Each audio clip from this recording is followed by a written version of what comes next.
Hi, I'm Douglas Vogt from the Diehole Foundation.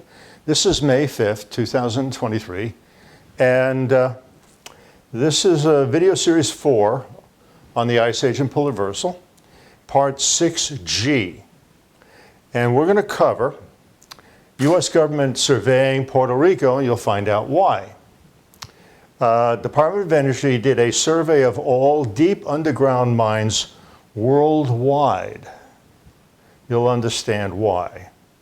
The UN started their own similar program like Senate Bill 4488. This is a pretty important video. You're going to understand what's going to happen. The Russians have picked up on my research, which was kind of a surprise. Anyway, the reason why I was able to figure out what causes the Ice Age and polar reversal, it all has to do with philosophy of science.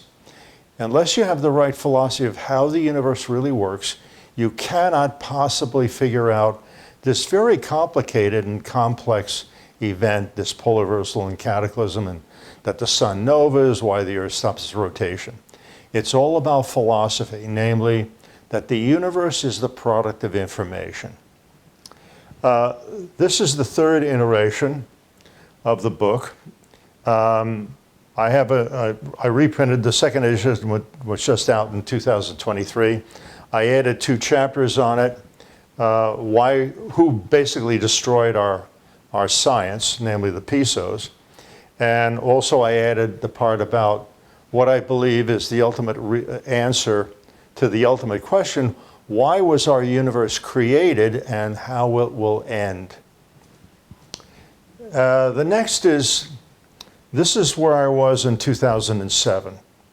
And in chapter 8 in this book, there's 392 references just in chapter 8 explaining what causes the Ice Age and polar reversals in gory details, but all scientific. This is the page for what the UN is doing. And you'll understand when I go through it a little later, you'll understand what they're doing and why they're doing it. One of my fans in Puerto Rico, his name is William, he gave me permission to use this thing. He sent me this letter saying basically he saw a certain type of a plane owned by the USGS, that's U.S. Geological Survey, and they were flying north-south range pattern over Puerto Rico, very close to the ground, up and down. They're surveying it. Now, I don't know if they're using ground-penetrating radar or it's just the laser to get the altitudes, but they're there, and it was just, you know, he wrote at the end of March, and this happened in March, which is not that many months from Senate Bill 4488 and the amendment done, which was in December.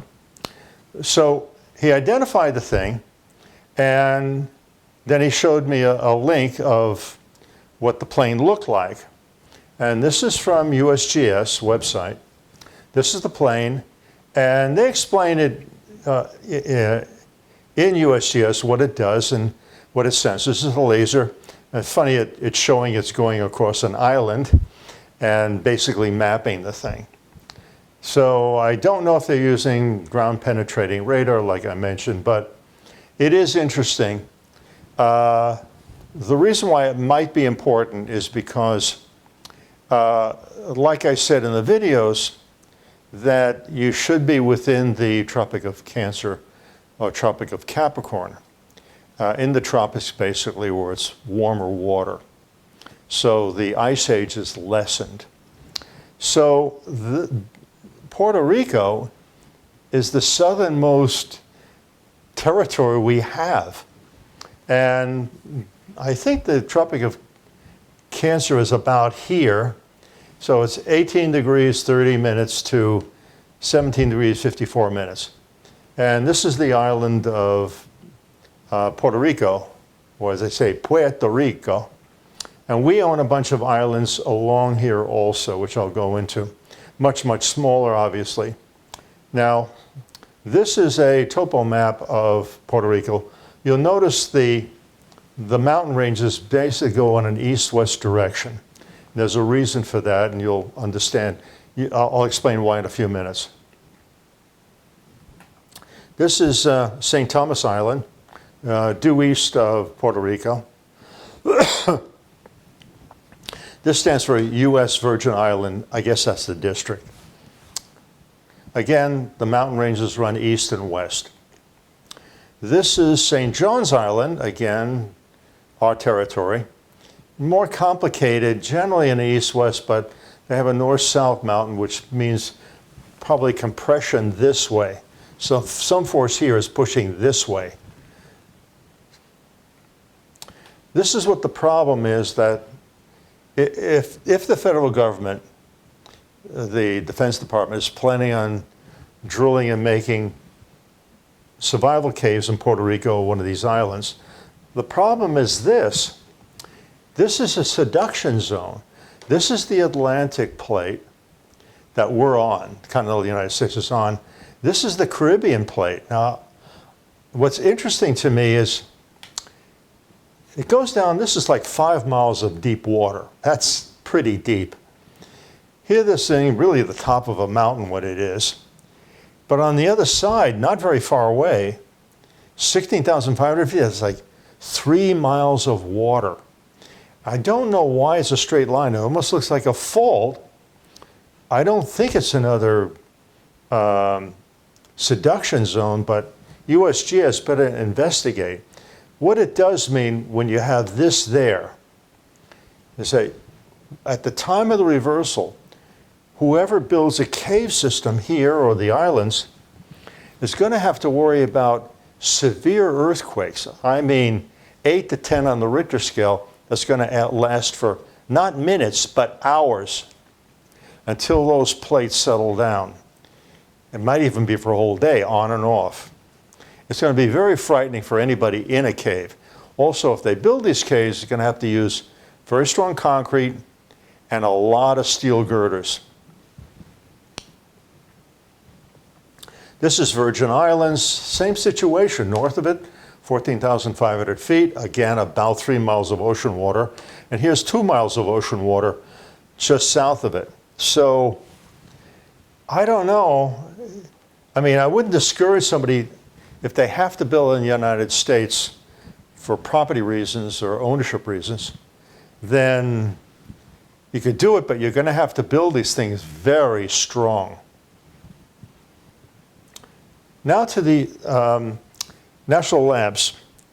Why did the federal government want to do a survey of all known large caverns and tunnels and mine entrances worldwide?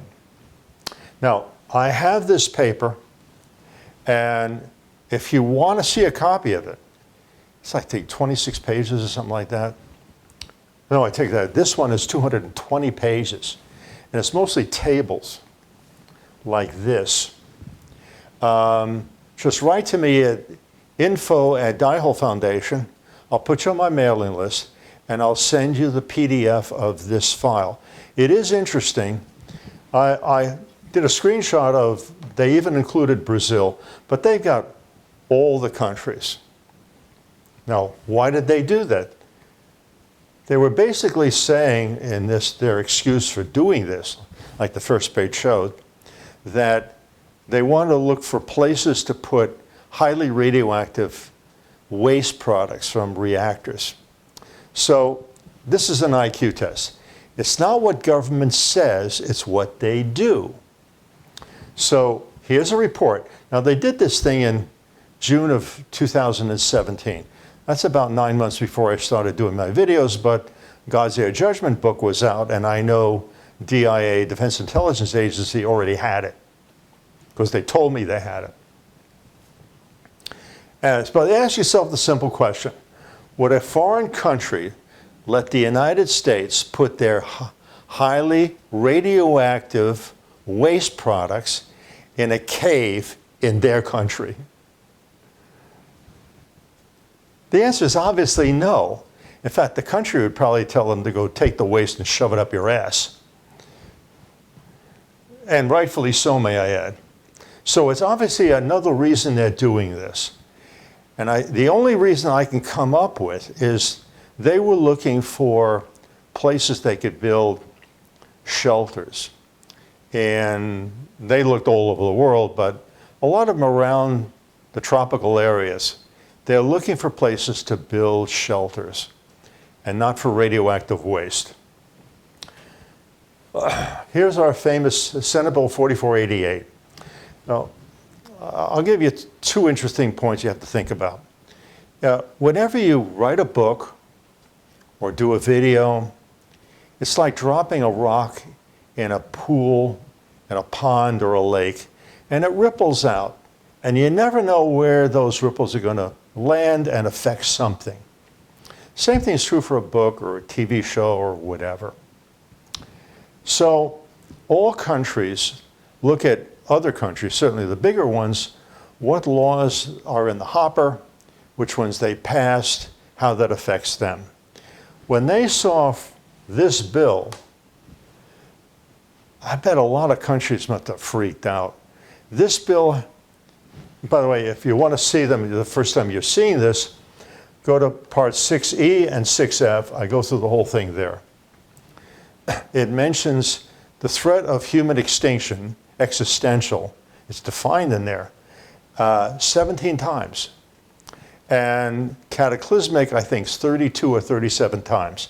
There's never been a U.S. bill written like this in U.S. history. It must have shocked them and said, what the hell is the United States doing? Why do they want this bill? I know it had an effect on the head of DHS because he didn't know anything about this stuff. He didn't know about Act 2, which is the Cataclysm and polar reversal.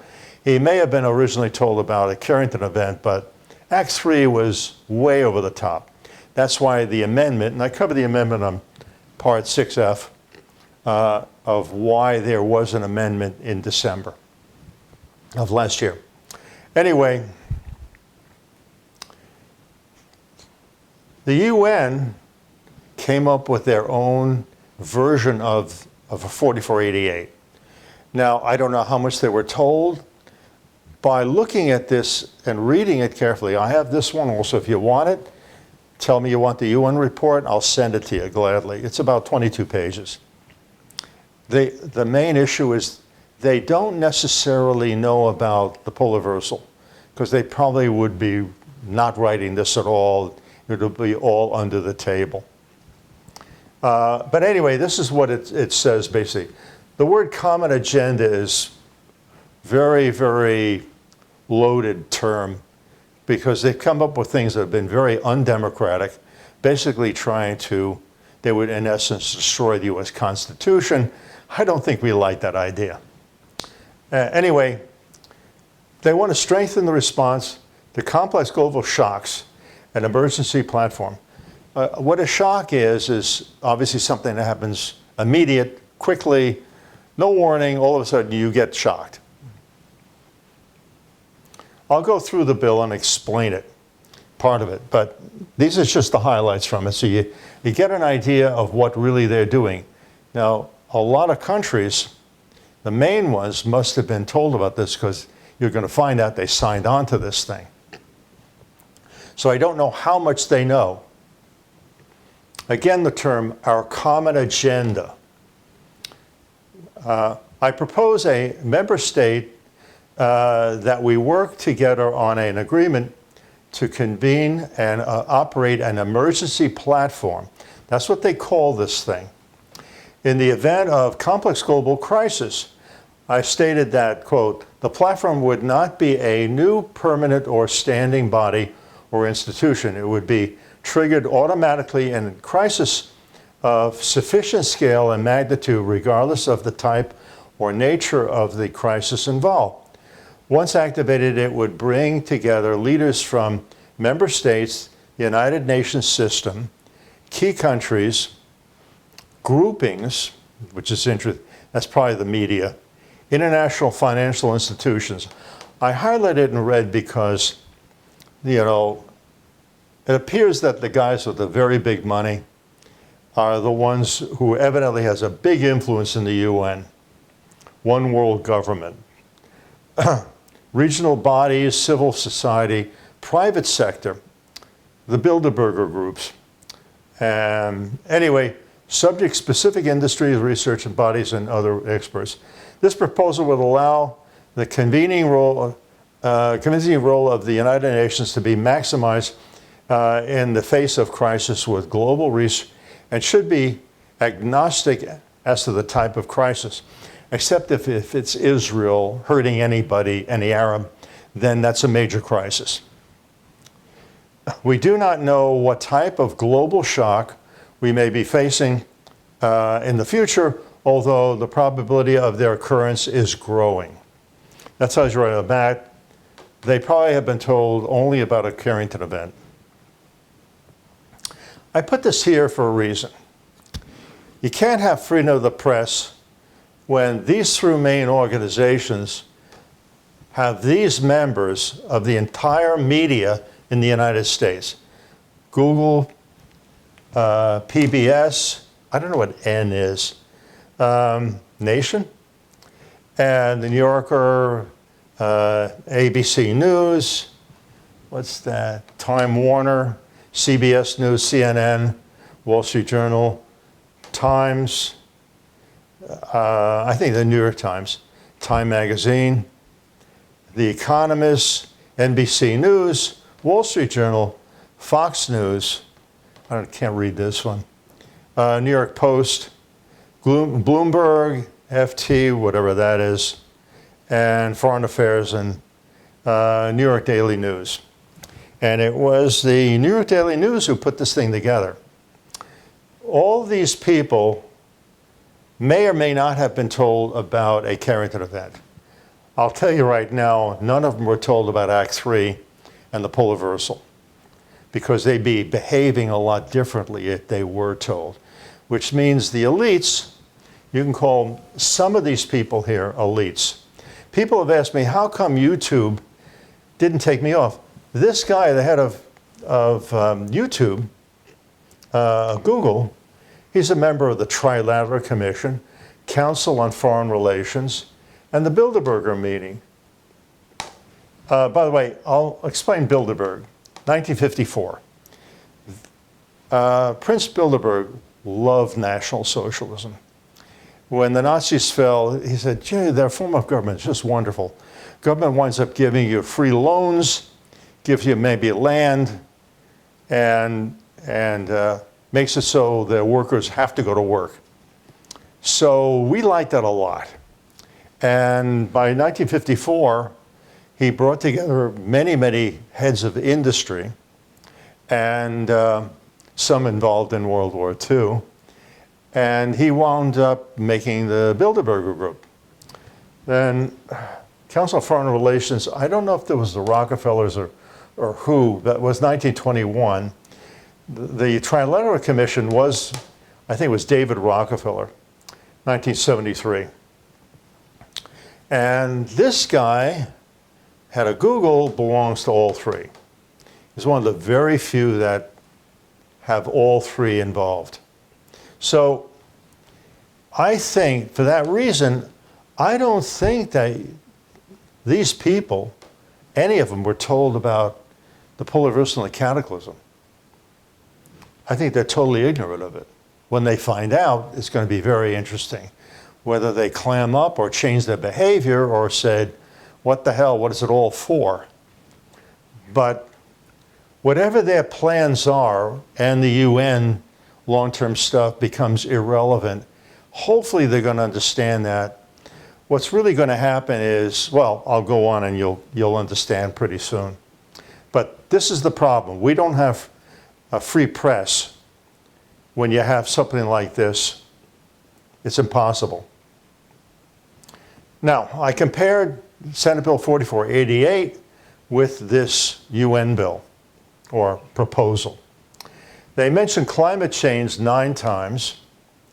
They mentioned COVID-19 or pandemic 42 times. So they think that bill 4488 was done for this reason and maybe this reason. They weren't that smart.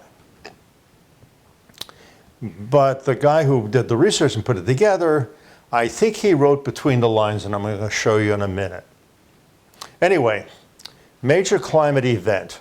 Well, that's covered in 4488. If it's a Carrington event, or as you get closer to the reversal, the sun's output is going to increase. You're going to have more hurricanes, tornadoes, volcanoes, which I explain why. And so it certainly affects the environment. It's going to basically get hotter. But it's going to follow the sunspot maximum. So sunspot maximum is going to get hotter and it cools down a little bit. Future pandemic risks, event involving biological agents. This is really the same, and it's covered in 4488. Distribution of global flow of goods or people. Well, it is covered in the bill. 4488, Section 6C, 2A, transportation sector. B, communication sector, they cover here. Cyberspace, global digital connectivity, disruption. If a Carrington event happens and you have a good section of the northern hemisphere or part of the southern hemisphere, it depends on whether it's summer or winter for us.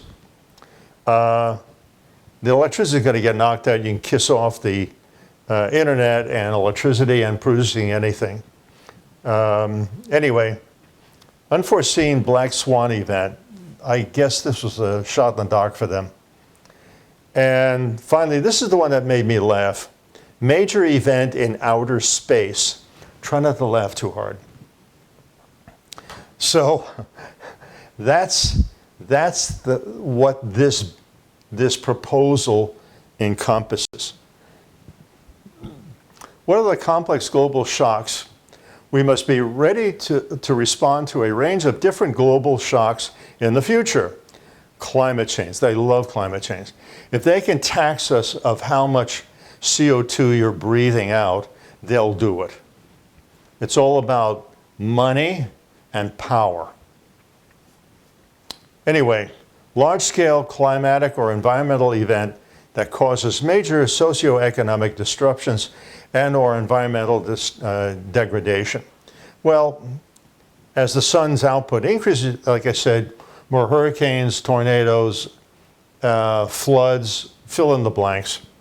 And that would be the true. Of course, they're never going to explain to you why these things are happening because they never mention the sun. They don't mention the sun here once, nor in 4488. God forbid. It's the one place they don't want to go. This is the part that's also funny. A major event in outer space that causes severe disruptions to one or several critical systems on the Earth. Well, it could be a Carrington event or the nova and the polar reversal. This is all done with. The UN's gone. The United States is gone. There won't be any countries. So what it's going to probably be is every country for himself and every man for himself. And I think that's really what it is. And that's what I think they're kind of worried about for those few who do know the truth.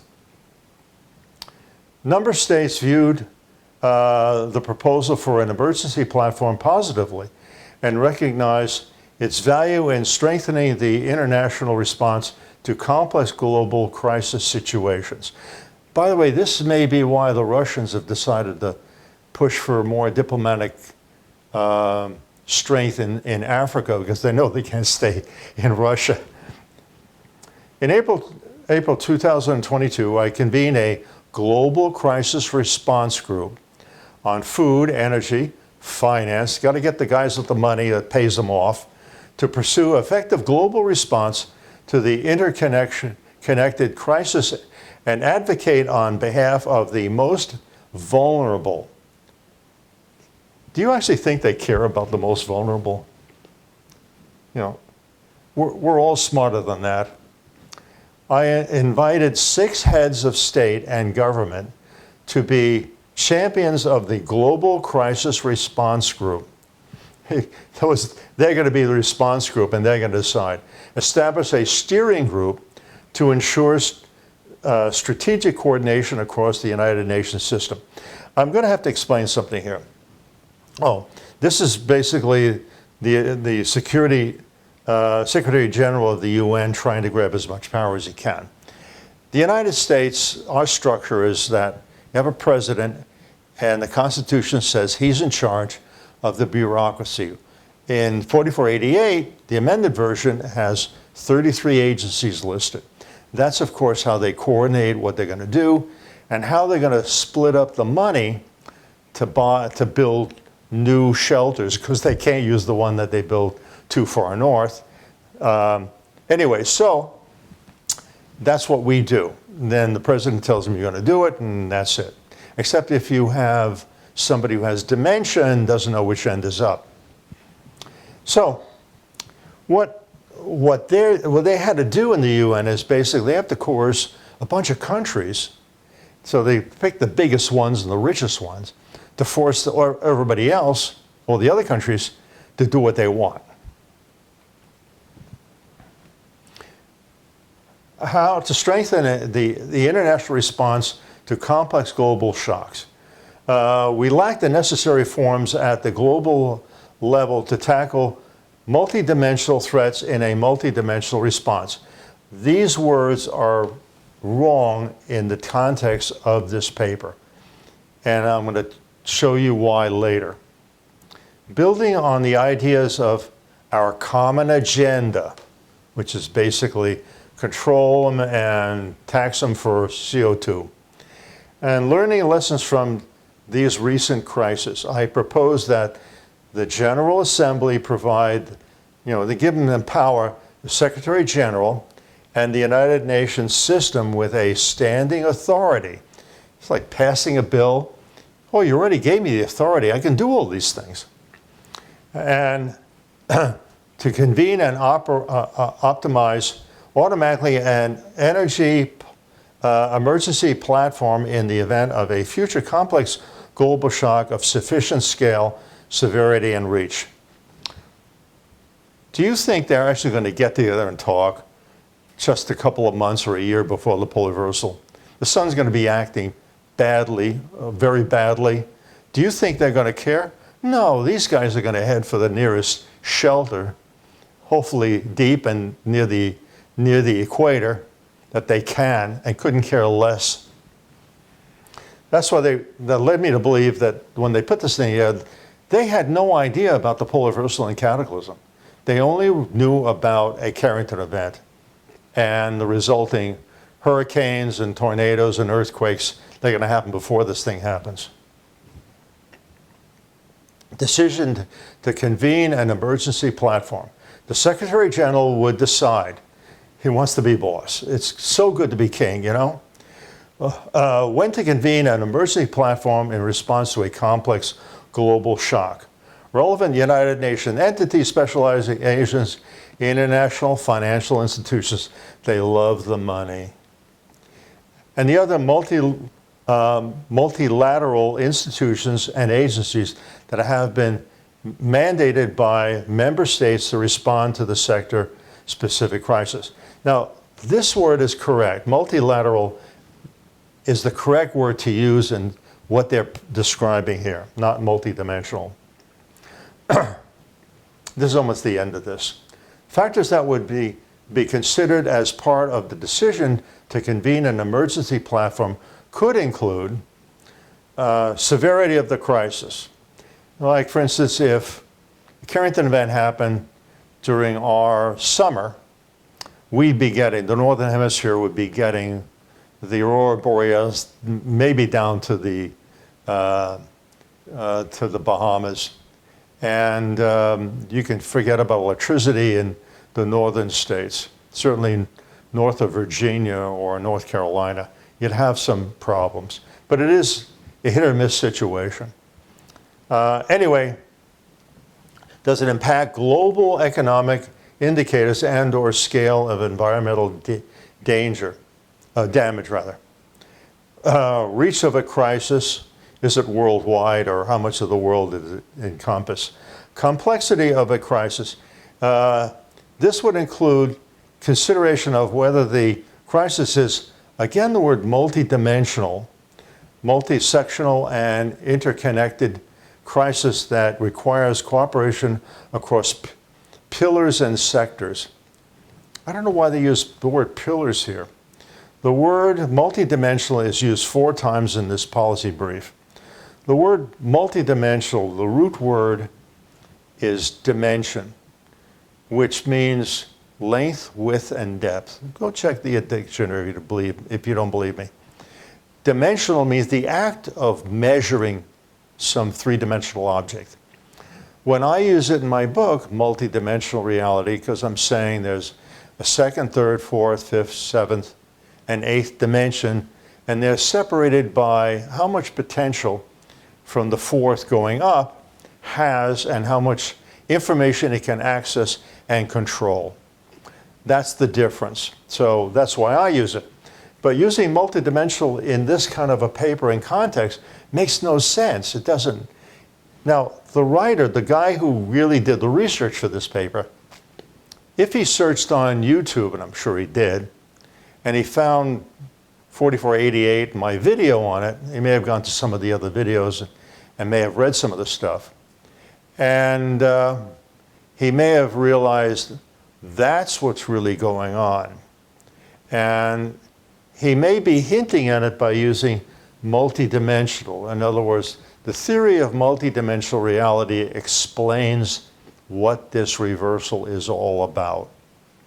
Now, it's a theory on my part. I may be right, may be wrong, but it doesn't make any sense to use multidimensional in this paper.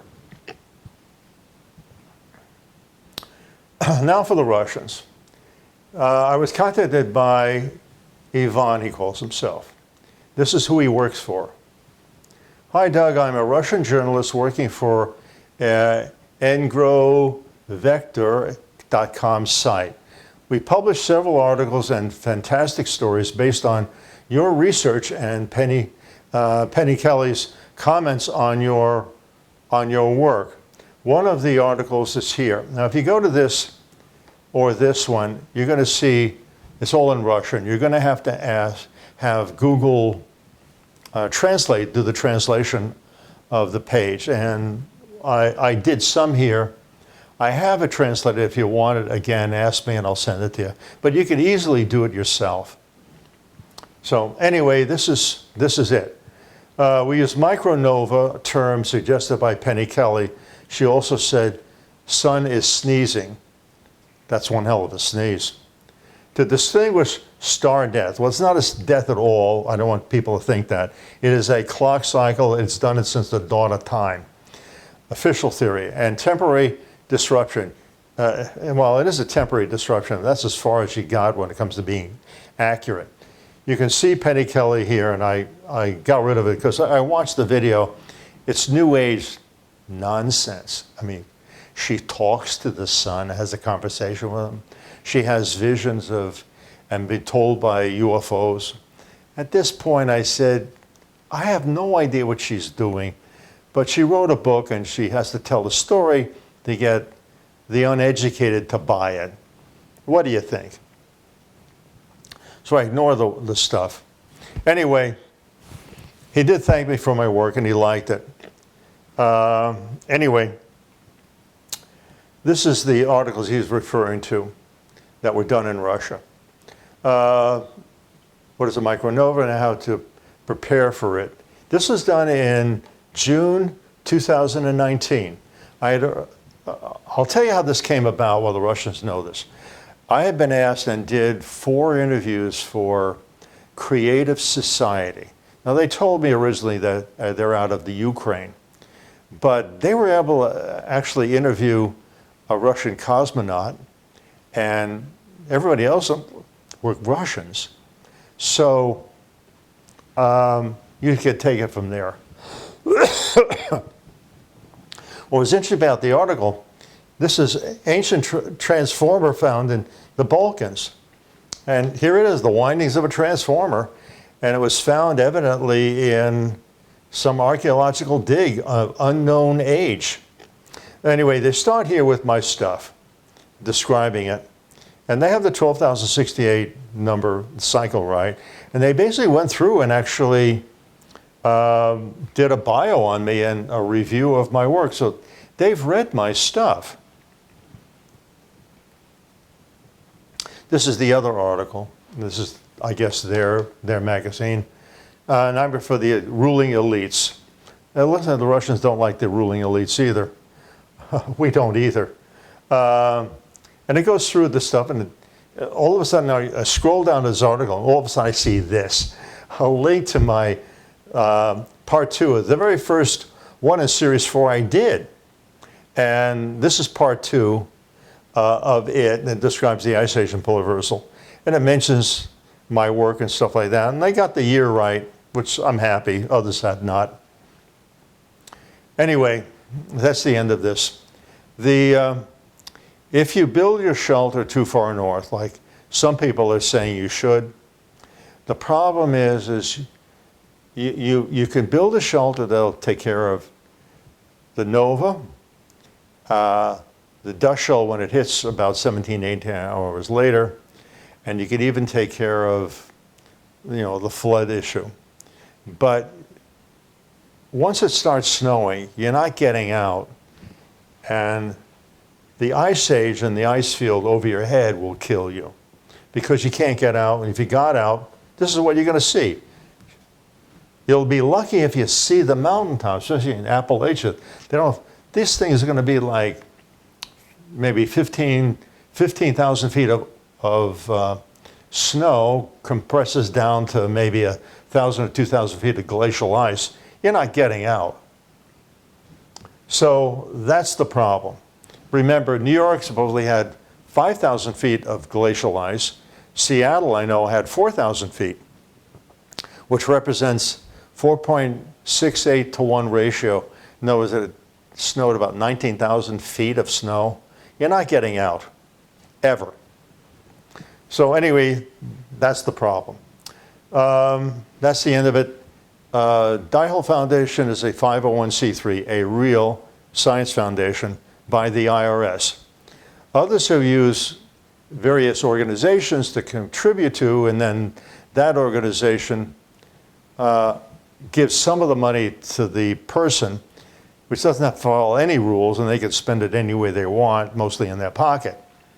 So, but Dihel Foundation has been around for about a decade, or 2 decades. And you can actually go on to the IRS thing and see how we report. It's all public knowledge, and even the financials. Now we're so small, they don't have us file a return. It's called a 990N. I used to file the whole return, the old ones you could see. Unfortunately, that's what they did to make it easy for the bureaucrats, I think. But anyway, the money would be, if you donate money, which would be appreciated, it'd be used for this next stage, which I'm involved in, trying to find engineering firms to design the door and build one. Anyway, I thank you for looking. I hope you learned something. And if you want copies of the UN stuff or the other things, just write to me.